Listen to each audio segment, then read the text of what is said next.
हाँ, good morning class. नमस्कार आप सभी को। हिंदी की कक्षा में आपका बहुत बहुत स्वागत है। हिंदी की ये कक्षा एक अंतराल के पश्चात ही यहाँ पर लगाई गई है। तो अब जो है हिंदी के इसी पाठ्यक्रम को पूरा करने के इसी उद्देश्य के साथ हम जो है हमारी ही पद्यांश का सेकंड चैप्टर, जो यहाँ टाइटल आपको ये शीर्षक जो है लिखा दिखाई दे रहा है, मीरा के पद। बेटा कुछ पंक्तियां मैं आप सभी के सामने उद्धृत करना चाहूंगी कि पायो जी मैंने राम रतन धन पायो, या मेरे तो गिरधर गोपाल दूसरों न कोई, जाके सिर है मोर मुकुट मेरो पति सोई। इन पंक्तियों को श्रवण करते ही तुरंत हमारे दिमाग में एक ऐसी प्रभावशाली व्यक्तित्व संपन्न भक्त शिरोमणि मीराबाई की छवि अवतरित होने लगती है, जिन्होंने भक्ति काल में श्री कृष्ण भक्ति परंपरा में अपना एक अन्यतम स्थान बना रखा है। आज भी इनके जो पद हैं वो भजन के रूप में, गीत के रूप में, कविताओं के रूप में गुनगुनाने योग्य हैं, गाए एवं सुने भी जाते हैं। यहाँ पर जो पहली पंक्ति मैंने आपके सभी के सामने उच्चारित की, पायो जी मैंने राम रतन धन पायो, यहाँ पर ये अपने ईश्वर को राम के नाम से संबोधित कर रही है। कारण क्योंकि मीरा जो है वो जिस समय भक्ति की प्रखरता में बिल्कुल निमग्न हो चुकी थी, उस समय उनको अन्य भक्त कवियों का भी बहुत सहयोग प्राप्त हुआ था। उनमें महत्वपूर्ण नाम लिया जाता है तुलसीदास जी का। आप सभी इस चीज से भी परिचित होंगे कि तुलसीदास जी मुख्य रूप से श्री राम जी के भक्त माने जाते हैं, और श्री राम भक्ति परंपरा में तुलसी जैसा कोई कवि दूसरा तो ठहर ही नहीं सकता। तुलसीदास जी के साथ मीरा का पत्राचार हुआ करता था, और उसी पत्राचार के माध्यम से तुलसीदास जी ने मीरा जब भौतिक इस संसार से पूरी विरक्त हो चुकी थी, उन्होंने भक्ति की प्रवणता को अपनाने का सुझाव दिया। और उस समय तुलसीदास जी के कहने पर मीरा जी ने राम भक्ति से संबंधित कुछ पद लिखे, जो भक्ति साहित्य के अंदर बहुत विशेष और श्रेष्ठतम स्थान रखते हैं। तो आइए इसी भक्त शिरोमणि मीराबाई के जीवन परिचय से संबंधित कुछ विशेष बातें और तथ्य जो हैं यहाँ पर हम अध्ययन करते हैं। सबसे पहली बात आती है मीरा जो है उनके जीवन का परिचय। मीराबाई जो है, इनका जन्म हमारी पाठ्य पुस्तक में दिया हुआ है सन 1503 में। सन 1503 में इनका जन्म हुआ, और लगभग सन 1546-47 के करीब इनकी मृत्यु हो गई। अब बेटा यहाँ भी जो साक्ष्य प्रस्तुत किए गए हैं वो पूर्ण रूप से वैज्ञानिक या तथ्यपूर्ण नहीं है, क्योंकि इनके आगे लिखा जाता है कि लोगों के द्वारा कहा गया है या माना गया है। तो मीरा के जन्म के विषय में ये जानकारी दी गई कि मीरा का जन्म सन 1503 में राजस्थान के ही जोधपुर में कुड़की नामक गांव में हुआ, और राजघराने में पैदा हुई थी। राव दूधा के चौथे पुत्र राव रतन जो है उनकी पुत्री के रूप में इन्होंने जन्म लिया। अब जन्म के पश्चात जैसे जैसे इनका विकास हुआ, बाल्यावस्था में ही इनके जीवन में एक घटना घटित हुई कि उन्होंने जो है अपने घर के आसपास एक बारात को देखा, और बारात देखते ही उन्होंने दूल्हे की तरफ इशारा करते हुए अपनी माँ से पूछा कि यह कौन है और मेरा दूल्हा कहाँ है। तो उनकी माँ ने उस बाल मन को संतोष प्रदान करने के लिए एक कृष्ण की जो मूर्त है वो अपनी पुत्री को थमाते हुए कहा कि यही आपके दूल्हा हैं। तभी से मीरा ने इस चीज को गांठ बांध ली, यानी अपने जीवन में स्वीकार कर लिया, और श्री कृष्ण भक्ति से उनका जो संबंध है, तारतम्य है, तभी से जुड़ाव जो है शुरू हो गया। अब जब वो 2 या 3 साल की थी तभी उनकी माता का देहांत हो गया। माता के देहांत के पश्चात उनका जो लालन पालन है वो उनके दादा या दादी के आश्रय में ही होने लगा, और जब वो 13 साल की हुई तो उनका विवाह निश्चित किया गया। अब उनका विवाह चित्तौड़ राजवंश में सिसोदिया राजघराने के राणा सांगा के पुत्र भोजराज जो इतिहास में राणा कुंभा के नाम से जाने जाते हैं, उनसे निश्चित किया गया। राजा भोजराज के साथ जब उनका विवाह हो गया तो उनका ये वैवाहिक जीवन लंबे समय तक नहीं चल सका और कुछ ही समय पश्चात भोजराज की मृत्यु हो गई। अब भोजराज की मृत्यु के पश्चात मीरा जो है विधवा हो गई और आपको पता है कि उस समय के समाज के अंदर विधवाओं के प्रति लोगों का दृष्टिकोण अच्छा नहीं था। पति की ही चिता के साथ उस पत्नी को जला दिया जाता था, जिसे सती प्रथा कहा जाता था। और मीरा के साथ भी यही घटना घटित होने वाली थी, लेकिन मीरा ने उस प्रथा को मानने से इनकार कर दिया। अब धीरे धीरे क्या हुआ, उनको इस पूरे भौतिक संसार से विरक्ति होने लगी। ये भौतिक संसार इनको बिल्कुल भी आसार प्रतीत होने लगा। उनको लगने लगा कि मैंने बचपन में अपनी माँ को खो दिया, विवाह के पश्चात पति की मृत्यु हो गई, कुछ समय पश्चात इनके स्वयं के पिता जो हैं वो उनका देहांत हो गया और थोड़े समय पश्चात आपको पता है खानवा का युद्ध हुआ और खानवा के युद्ध में बाबर और राणा सांगा के बीच में जब ये युद्ध चल रहा था तो राणा सांगा जो है वो भी मृत्यु को प्राप्त हो गई, वीर गति को प्राप्त हो गई। यानी अपने पूज्य ससुर की मृत्यु का भी इन्होंने समाचार सुन लिया। इन सारी मृत्यु के समाचारों से मीरा का जो मन है वो अशांत हो गया और उन्हें ये पूरा संसार असार लगने लगा। अब उनको इस अशांत हृदय को धैर्य देने के लिए कौन सा माध्यम जो है वो सहायक बना, वो माध्यम था प्रगाढ़ कृष्णा भक्ति। यानी उनका मन जो है कृष्ण की भक्ति की ओर उन्मुख होने लगा।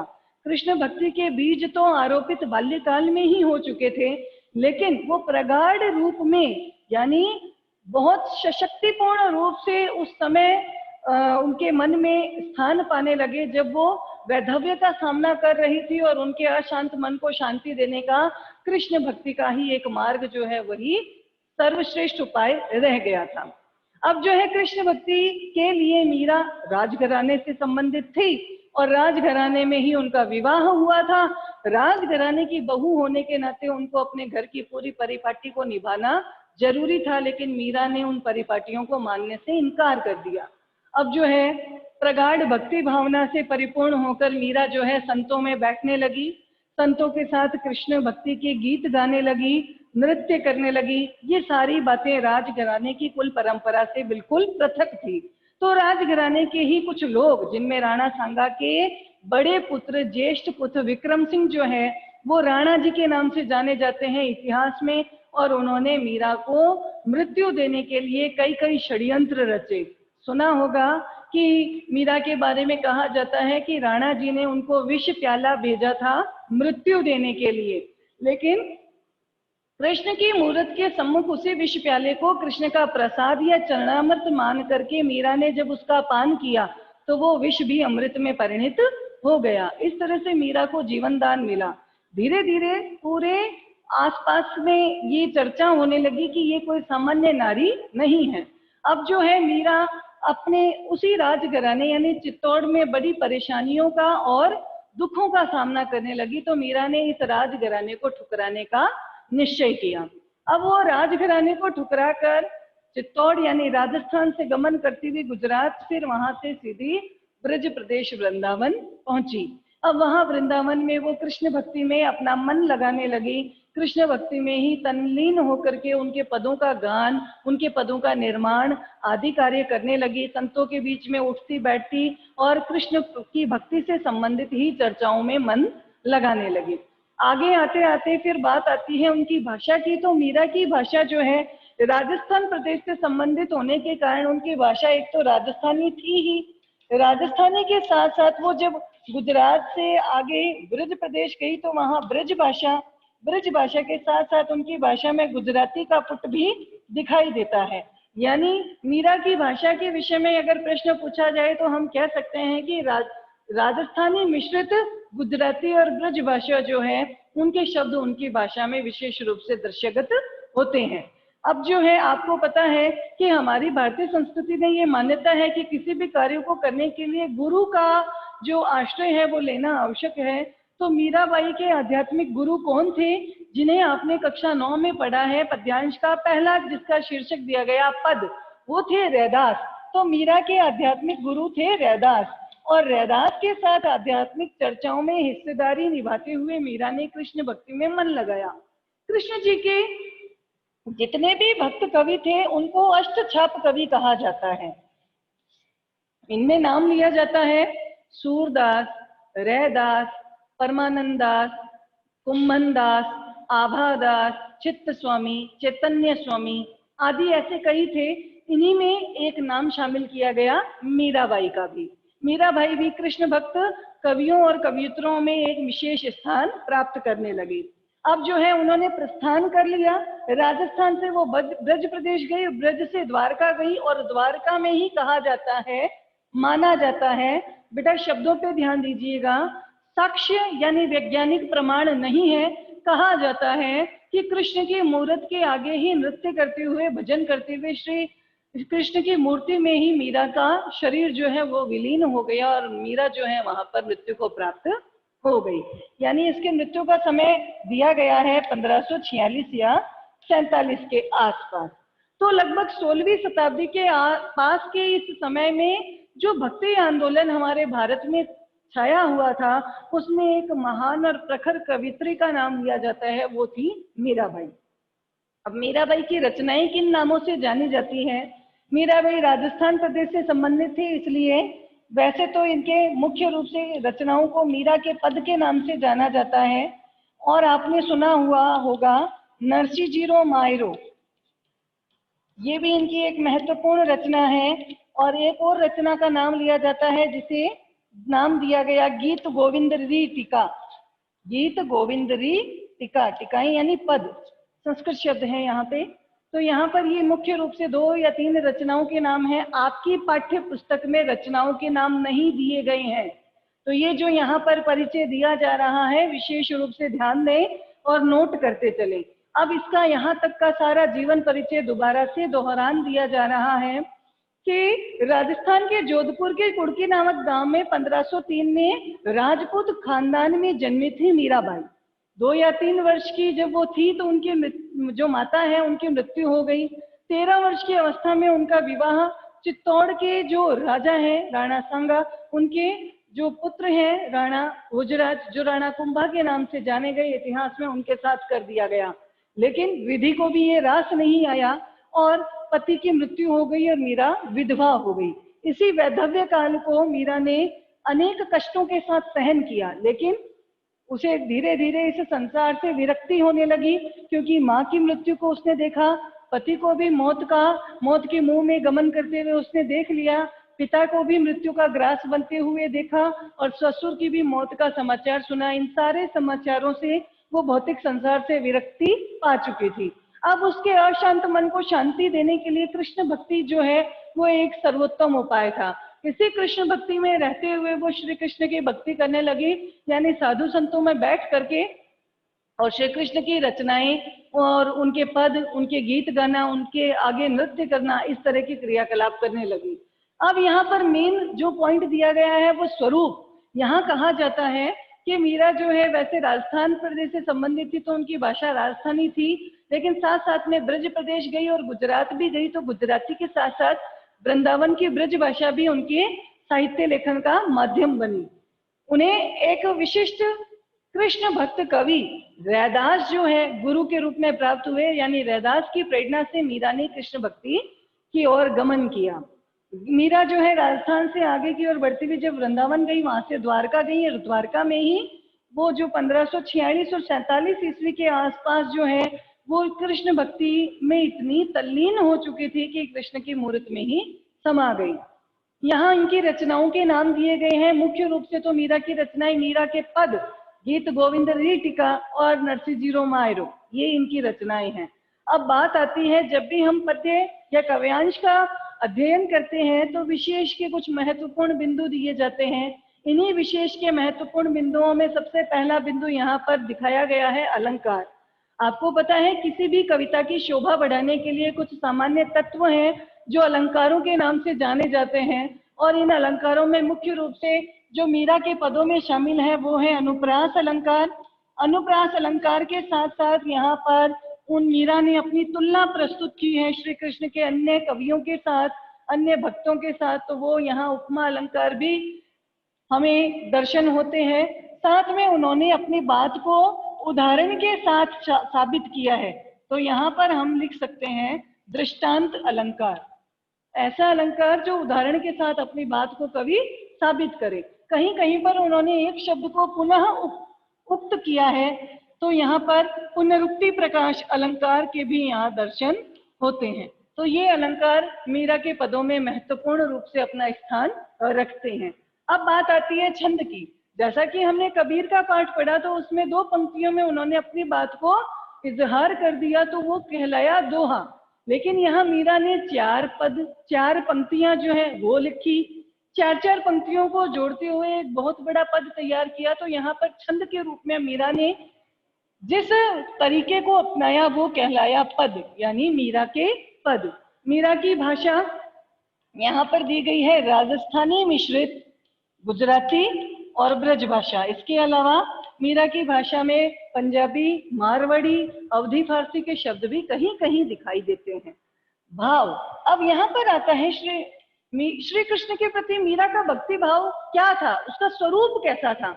तो आपको पता है कि दासी मीरा लाल गिरधर हरो मारी पीर, यहाँ पर जो पहला पद दिया गया है उसी की अंतिम पंक्ति जो है मैंने आपके सामने प्रस्तुत की है। वहां पर मीरा खुद स्वीकार करती है कि मैं आपकी दासी हूँ, यानी श्री कृष्ण के प्रति उनका भक्ति भाव क्या था, पहले दास्य भाव का था, दास्य भाव का था। लेकिन जब हमने यहाँ पढ़ा कि उनके पति की मृत्यु हो गई और मीरा जो है पूर्ण रूप से कृष्ण के प्रति समर्पित थी, तो वो कृष्ण को ही अपना पति मानती थी।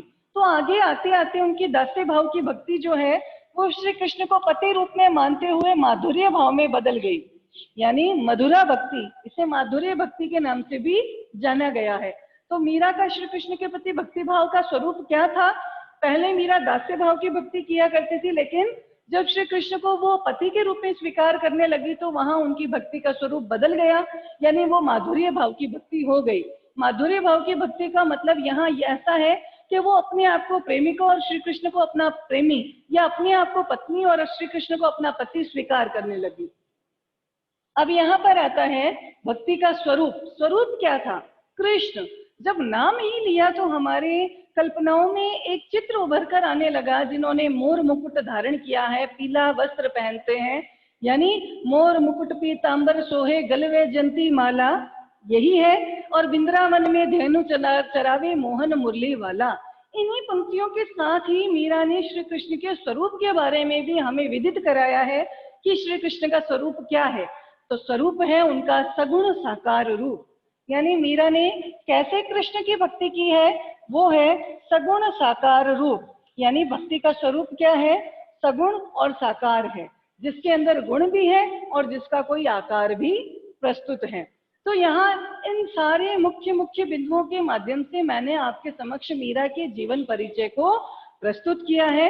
ये जीवन परिचय आपको अच्छे ढंग से इस तरह समझना आवश्यक है, क्योंकि इसी में कई महत्वपूर्ण जो बिंदु है वो उभर कर सामने आते हैं, जो आपके प्रश्नों को उत्तर के रूप में पूरित करते हैं। जैसे मीरा का कृष्ण भक्ति का स्वरूप क्या था, मीरा की भक्ति का भाव क्या था, मीरा ने कौन कौन सी भाषावली अपनाई है, मीरा ने कौन कौन से अलंकार अपने इन पंक्तियों में शामिल किए हैं, मीरा की कविता का स्वरूप क्या है, किस छंद में लिखी गई है, और मीरा का जन्म कहाँ हुआ, मीरा श्री कृष्ण के प्रति जब समर्पित हो गई थी तो उन्हें किस रूप में स्वीकार करती थी।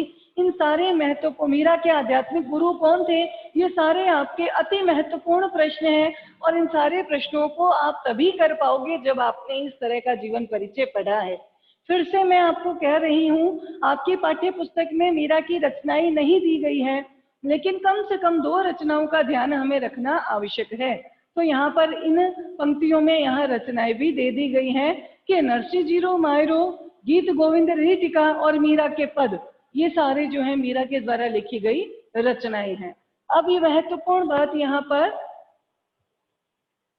स्पष्ट कर दी गई है और आगे दिया गया है पाठ का परिचय। आपके पाठ में बेटा दो तरह के पद प्रस्तुत किए गए हैं। पहला पद है कि हरि, दिया गया है हरि आप हरो जन की पीर, हरो जन की पीर। और दूसरा पद दिया गया है कि श्याम माने चाकर राखो जी, श्याम माने चाकर राखो जी। दोनों में अंतर देखिए बेटा। पहला पद जो है, इस पद में मीरा ने अपने उद्धार की कामना श्री कृष्ण से की है, और उद्धार की कामना वो वाक चातुर्य से प्रस्तुत करती है, यानी उसने अपने बोलने की चतुरता को प्रस्तुत किया है। ऐसे ऐसे पौराणिक उदाहरणों के माध्यम से अपनी बात को साबित किया है कि जो श्री कृष्ण है वो अपने भक्तों की हमेशा रक्षा करते हैं और उनका कल्याण करते हैं, तो मेरा भी कल्याण अवश्य करेंगे।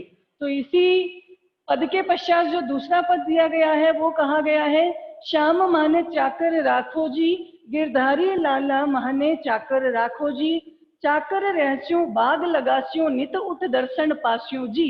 ये तीन पंक्तियां, और उसके बाद जो है कृष्ण का स्वरूप, और उसके बाद भक्ति भाव का रूप कि चाकरी में दर्शन पास्यों सुमरण पास्यों खर्ची, भाव भक्ति री जागीरी पास्यों तीनों बातें सरसी, है ना। मोर मुकुट पीतांबर सोहे गलवे जयंती माला, वृंदावन में धेनु चरावे मोहन मुरली वाला। इस तरह से उन्होंने बताया कि मैं बाग लगासू विच विच राखू बारी, है ना, सांवरियारा दर्शन पासू पहन कुसुम्बी सारी। इन सारी पदों की पंक्तियों से मीरा ने श्री कृष्ण की समीपता को पाने का प्रयास किया है। वो कृष्ण सामीप्य पाना चाहती हैं, और इस कृष्ण के सामीप्य को पाने के लिए वह हर तरह का कार्य करना चाहती है, हर तरह के कार्य को संभव कर लेना चाहती है। और इस तरह हर तरह के कार्य को संभव करते हुए वो बताती है कि यहाँ पर कृष्ण का सौंदर्य कैसा है, और कृष्ण का सौंदर्य देख करके वो उसके प्रति इतनी आकर्षित है कि वो श्री कृष्ण के प्रति इस तरह से कहती है कि हिवड़ो घणो अधीर, क्योंकि मीरा ये मानती है कि श्री कृष्ण से दूरी के कारण उसका जो हृदय है वो बहुत व्याकुल बना रहता है। तो यहाँ आपके समक्ष फिलहाल पहले वाले पद का अध्ययन करवाया जा रहा है। फिर से दोहरान करती हूँ कि पहले पद के अंदर मीराबाई ने अपना उद्धार प्रार्थना के रूप में श्री कृष्ण के समक्ष रखा है।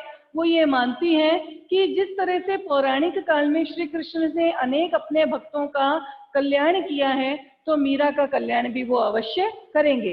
इस रूप में उन्होंने अपनी वाक चतुरता को भी दर्शाया है। दूसरे पद में उन्होंने बताया है कि वो हर रूप में कृष्ण का सामीप्य पाना चाहती हैं, और कृष्ण का सामीप्य प्राप्त करने के लिए वो हर तरह का कार्य भी वहां पर करना चाहती हैं।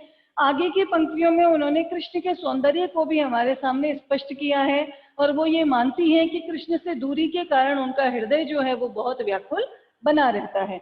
तो फिलहाल आपके समक्ष शुरुआत वाली जो पंक्तियां हैं वो प्रस्तुत की जा रही है। और पंक्ति क्या है, हरि आप हरो जन की पीर। कैसे हरो, द्रौपदी री लाज राखी, द्रौपदी री लाज राखी, तुरंत बढ़ायो चीर, तुरंत बढ़ायो चीर, चीर। भक्त कारज रूप नरहरि, रूप नरहरि, धर्यो आप शरीर, धर्यो आप शरीर। बूढ़ तो गजराज राख्यो, बूढ़ तो गजराज राख्यो, काटे कुंजर पीर, काटी कुंजर पीर। और दासी मीरा लाल गिरधर हरो मारी भीर, हरो मारी भीर। बेटा यहाँ पर जैसा कि मैंने आपके समक्ष इस पंक्तियों का उच्चारण किया है, आपको विदित हो रहा होगा कि मूल रूप से राजस्थानी भाषा प्रखर रूप में यहाँ पर आई है। राजस्थानी के साथ साथ यहाँ पर ब्रज भाषा को भी स्थान मिला है, और ब्रज के साथ साथ हमने जैसा कि पढ़ा गुजराती के शब्द भी दिखाई देते हैं। ठीक है, तो यहाँ पर एक एक शब्द का अर्थ स्पष्ट किया जाता है कि मीरा ने किस तरह से यहाँ पर बताया है। बताते हुए मीरा कहती हैं कि हरि यानी हे कृष्ण,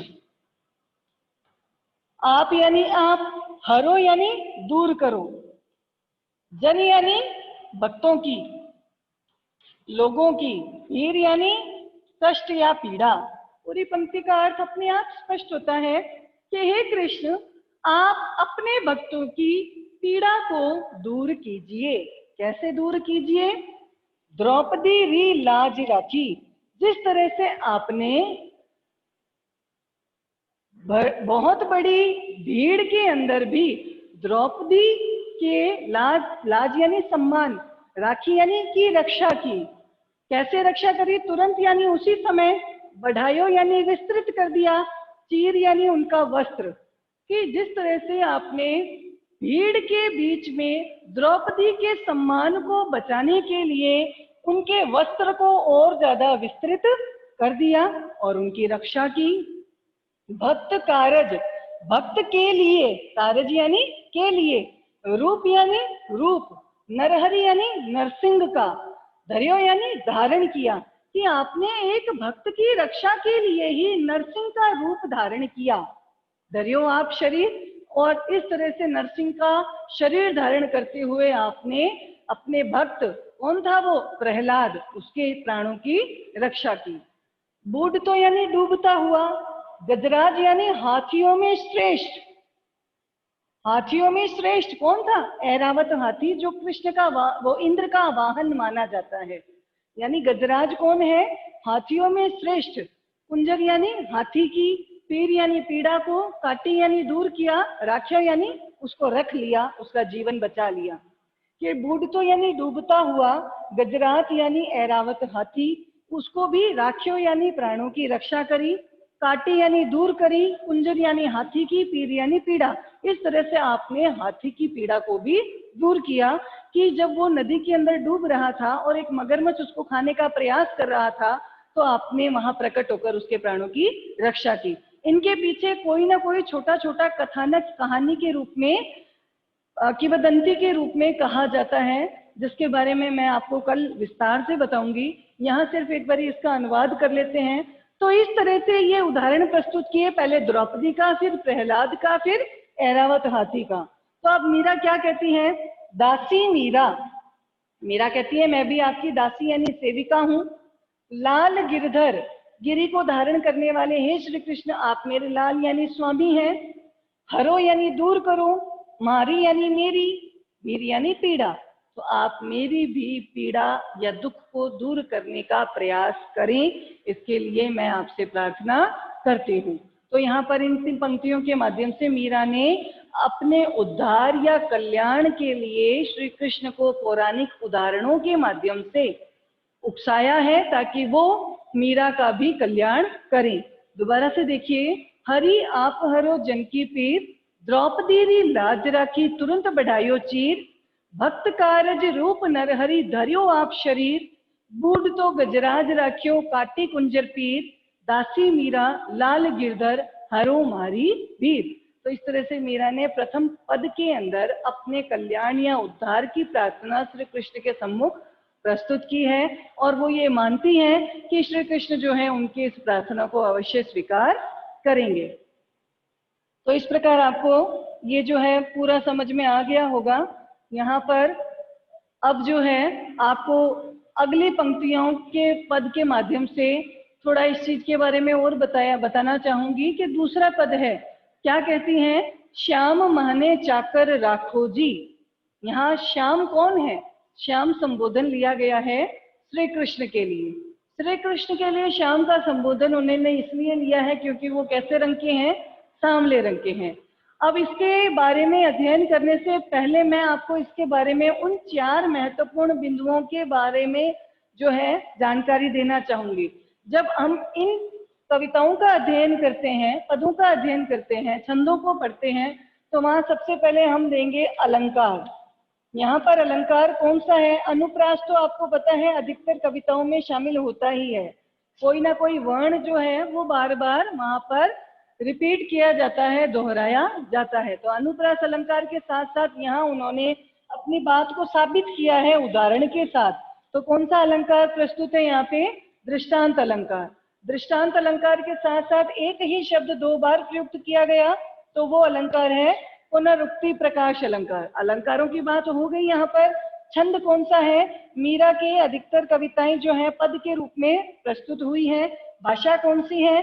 भाषा के बारे में कहा जाए तो राजस्थानी मिश्रित ब्रज और गुजराती भाषा जो है मुख्य रूप से मीरा के पदों में दिखाई देती है। यहाँ क्या कैसी भाव से उसने भक्ति की है? दासी मीरा, यानी दास्य भाव की भक्ति की है, दास्य भाव की भक्ति की है। और यहाँ पर जो श्री कृष्ण का स्वरूप है वो भी सगुण साकार है। तो यहाँ तक बेटा ये पूरा जो पद्यांश है आपको समझ आ गया होगा। इसके बारे में आगे का अध्ययन हम अगली क्लास में करेंगे। तब तक घर पर रहें, सुरक्षित रहें और ऑनलाइन कक्षाओं के माध्यम से अपने अध्ययन को सुचारू रूप से जारी रखें। धन्यवाद।